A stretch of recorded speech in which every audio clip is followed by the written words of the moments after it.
Good afternoon. Well, what a challenge. Not only am I following lunch, but following such an articulate speaker as T. Boone Pickens. Wasn't that a wonderful talk he gave? And I certainly hope I can do justice to following them. The thrust of my talk is going to be on coal. I'm going to talk about FutureGen, but the main topic is coal. And I'd like to start out by some key points I hope everyone can remember. Coal is and will remain a significant source of affordable energy for the U.S. and for the world. Addressing climate change cannot be done in a vacuum from the economic factors. We need lots of options at a mega scale. It's not coal or nuclear or renewable or gas. It's renewable and nuclear and efficiency and coal. They all need to be successful. We need a portfolio of all options. In a carbon-constrained world, carbon storage is the linchpin technology for all fossil fuels. Sequestration may well determine whether or not the world achieves the environmental goals of reducing CO2 emissions. And engineers and scientists may prove that it works, but stakeholders and policies at the end of the day will decide whether or not it gets used in our country and in the world. So I'll go back and say fossil fuel is an important source of energy for our country. It provides 85% of the world's energy. You heard T. Boone mention it. It's affordable, it's plentiful. And energy demand will increase. Even with the current recession we have, no matter how long it goes, there are still 1 billion people in this world that don't have access to energy. Those populations will continue to grow. Those people will still demand to rise to our lifestyles. That will mean they will need to use energy. And many of the world are not willing to forego the benefits of fossil fuels. The atmosphere does not care where a molecule of CO2 comes from, whether it's the U.S., China, India, Europe, it doesn't matter. It's not a regional issue, it's a global issue. So fossil fuels will continue to be a dominant source of energy. In the U.S., according to the EIA, that fossil fuel energy will grow 16% between now and 2030, and 55% in the world between now and 2030. Coal, as you can see in the shaded area, will continue to be a very important part of that, and we'll see whether or not the T. Boone Pickens talk can reduce that oil slice, which I think does make a lot of sense. The worldwide reserves of coal are plentiful. There is sufficient coal in the world for hundreds and hundreds of years, and the U.S., as you've heard it be said, is the Saudi Arabia of coal in our world. I also want to point out, we all look about and think about the energy cost. Low-cost electricity does come from coal. If you look at this graph, you see towards the bottom right all those green dots. That's where coal is the dominant fuel, where the power of electricity, the cost of power is cheaper. So clearly coal is a source for low-cost energy. And don't think so much about your bill, but think about the industries, the energy-consuming industries, the jobs, because they demand low-cost energy. And if the cost of energy goes up too much, they move out of the region. If it goes too much in our country, they move out of the country. That is more significant than the cost that you and I pay for our power bills. Well, let's talk about CO2 emissions. Maybe many of you have seen this. It was done by Professor Sokolov at Princeton. And the top line represents what we call today's technology. If we look at the models that say current growth of energy consumption based on world growth, increased use of the people, if we don't do anything but maintain status quo with what we have today, status quo technology, you can see that by 2090 we'll be up to 50 billion tons of CO2 per year, cumulative even more. Now at the same time, if we look at what I call business as usual, we look at more efficient power plants, more efficient use of power, you can see that it would be a huge drop in the CO2 emissions. But nevertheless, the CO2 emissions in the atmosphere will continue to rise. Now we have to look at a way to stop the growth of CO2 and reduce the amount of CO2. That's what we call the way to stabilize emissions in the world. To do that, we're talking about reducing CO2 by 200 to 800 gigatons of carbon. Is that a lot or little? Let me put that in some perspective. 1 gigaton 1 gigaton is 500 new 1,000 megawatt power plants. 1 gigaton is 1 billion cars that double their gas mileage. One out of that 200 to 800 gigatons. It's 300 of those Schleicher projects, which is the model of carbon sequestration in the North Sea. 10,000 times the current U.S. solar generation for one of those 200 to 800 gigatons, or it's 1,000 new 500 megawatt zero emission coal plants. It's a huge challenge. It's an immense challenge, something that industry must recognize is very critical. So, coal-fueled power with carbon capture and sequestration does offer great promise. It's been recognized as part of the solution by the IPCC, the group that won the Nobel Prize. They've said that we need to advance carbon capture and storage technology. Leading environmental groups have said it's important. The National Energy Policy Commission has recommended large-scale demonstrations. You've got to prove it before you can use it in the marketplace. So it has to be proven at commercial scale in many places throughout the globe and now. And what's being done currently? Nothing. Now, there are technologies that exist to capture carbon. You can do what's called post-combustion carbon capture, where you burn coal in a boiler, and then you would sequester the CO2 after combustion. That's called post-combustion technology. Pre-combustion technology using what's called IGCC, integrated gasification combined cycle. You take coal, you turn it into syngas. You take the syngas and you convert it to hydrogen and CO2. You take out the pressurized CO2, and then you use the hydrogen to make the power in a hydrogen turbine. Where you have oxy-fuel, where it's like a PC boiler, and you run it in the high O2 content, and with that you can get concentrated CO2. A common element of all of that is what do you do with the CO2 after you've captured it? You take it, pressurize it, and pump it into deep wells, called carbon sequestration. That's also used today. There are 3 models that are used.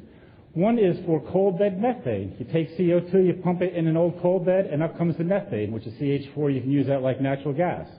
Another very common use is like in Texas, where you take CO2, put it in old oil fields, you change the viscosity of the oil and push it out. It's enhanced oil recovery.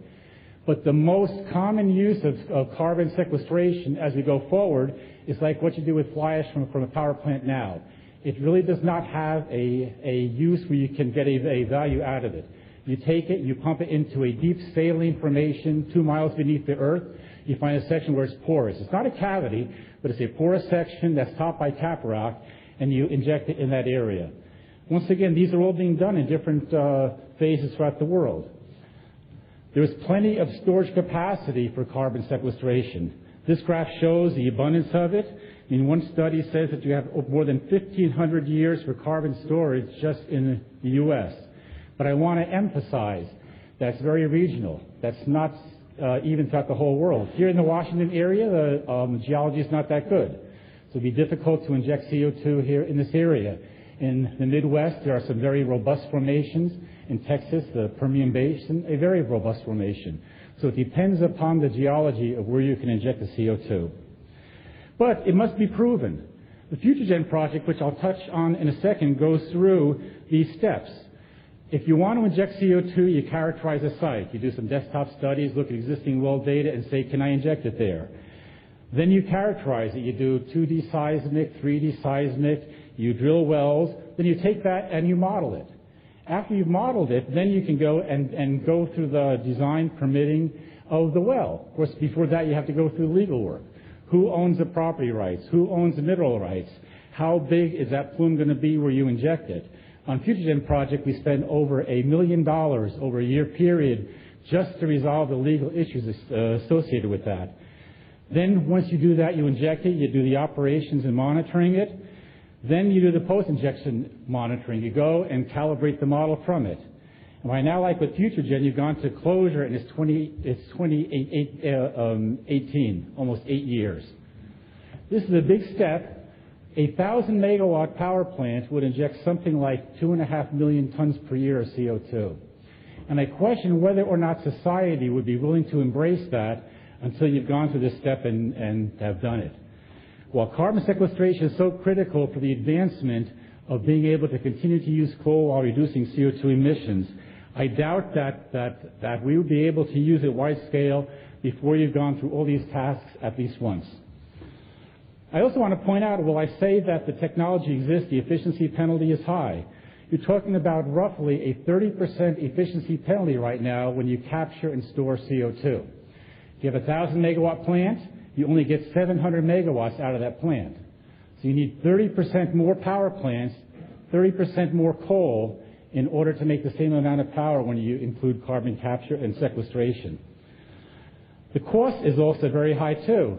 The cost of electricity goes up roughly by twice when you include that now. So it exists, but there are huge challenges. So what needs to be done? We need R&D in order to have more efficient and less costly technology for carbon capture and sequestration. Then you need to deploy it. You got to do it. Show it works, show it doesn't work from a regulatory perspective and a technical perspective, and then you can finally deploy it with a huge sense of urgency of Washington looking for rapid ways to reduce CO2, yet recognizing that coal now produces over half the power of our country. What a huge challenge. It can be done, though, through public-private partnerships. You have to look at technology pushes through R&D sponsored by the government, market pull as you go forward. In the middle, there's a classic valley of death. And that valley of death often kills those who are trying to develop new technologies as you get from status quo to the new system. It's a real challenge. This is a paradigm that every new technology must go through. So with that, I'd like to move to what we see as an ideal model, FutureGen at Mattoon, which we call the right project at the right time. It's a first-of-a-kind near-zero emission power plant that will capture and store more than 1 million tons of CO2 per year in a deep sailing geologic formation. It's full scale. It's 275 megawatts nominal, which is the same size as a module for IGCC plants currently. It advances both IGCC and carbon capture and sequestration technology. And it's a global public-private partnership which has significant stakeholder involvement. FutureGen is not a business investment. We're a 501c3. We have 11 of the largest power and coal companies in the world. We're working together to team with the U.S. government in order to make this happen, to develop R&D and to share this technology throughout the world. These are the technical goals. I won't go through them now, but it's to push the technology envelope. Not only do we intend to prove for the first time the integration of IGCC, but also to advance the technology itself. What a wonderful opportunity to do it through a project like FutureGen. It uses what's called integrated gasification combined cycle technology, which for the sake of time I'm not going to go over, but I want to key on that note on the bottom. This is the system designs that are impacted by CCS. With many technologies, you can stick a box on the back of a power plant if you want to remove the ash, the sulfur, the NOx, or even the mercury. But when you're talking about carbon capture and sequestration, it impacts every part of a power plant. It's going to be very difficult to retrofit carbon capture and sequestration onto an existing plant as opposed to being able to integrate it into a new plant. And any time during the week, I'll be glad to talk more in depth about this. But that's the point I want to make. It's a very integrated challenge. So, the FutureGen project is ready to go. We were formed in 2005, and in the 5 years, we've completed a site. We've done the seismic testing and characterization. We have an environmental impact study complete, ready to sign. We've done the preliminary design. So it's 5 years ahead of any other project and shovel ready.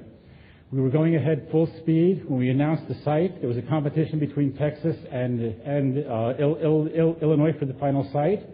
We announced the site in December of 2007. 30 days later, the Department of Energy announced they were going to stop the funding. I think there was a lot of outrage, both within industry and the technical circle, saying that's not right, it's not the right thing to do. It also got some people in Congress upset, including Congressman Barton. Bart Gordon. And what they did was they arranged to let the next administration decide the future of our project. The next administration is here. There's a funding opportunity for it in the stimulus package, and we are currently working with the administration to bring FutureGen back on track. So with that, let me once again hope that I got the message of the key points that I want you all to know about the importance of coal. It is and will remain a significant source of energy for the U.S. and the world. Addressing climate change cannot be in a vacuum from the costs. We need lots and lots of options at a mega scale, as you saw from those curves. In a carbon-constrained world, we need carbon sequestration as a technology to keep fossil fuels in the mix. And sequestration may determine whether or not we can continue to use coal and stabilize CO2 emissions. And once again, even after FutureGen, although you prove it works, we must also engage the stakeholders in the project to decide whether or not it serves the marketplace. With that, I'll end, and I thank you for your time.